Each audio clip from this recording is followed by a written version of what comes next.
If every day you're bracing for a conflict with your ADHD child, whether it's over getting out the door, turning off a screen, or something as simple as brushing teeth, that kind of daily tension wears you down. It's not just exhausting, it makes you start questioning yourself. And when nothing seems to work, it's easy to think you're doing something wrong. But what I want you to hear is this: there are specific reasons why ADHD creates this kind of chaos at home.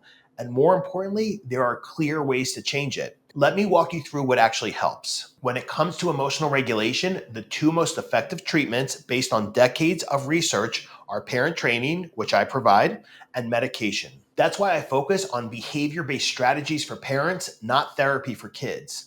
For kids who are novelty seeking through negative behaviors, being defiant, oppositional, pushing your buttons, the solution is having clear daily expectations in place, expectations for behavior, expectations for cooperation, expectations for how we treat other people in the family. And just as important, disconnecting from the power struggle. I teach how to stop getting pulled into the argument vortex inside the parent behavior training programs. If your child's novelty-seeking behaviors looks like provoking siblings or creating chaos on purpose, we address that through scaffolding.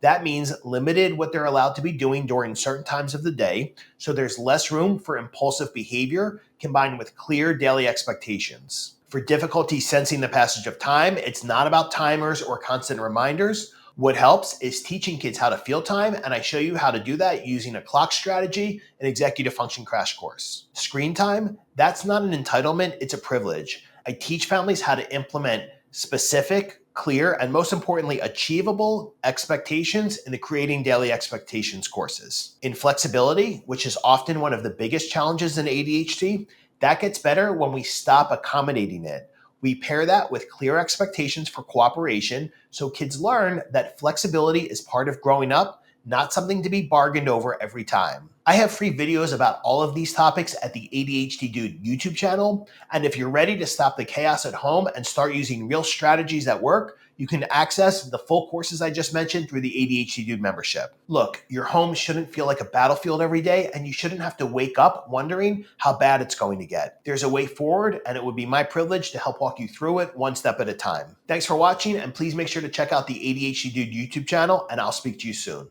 Take care.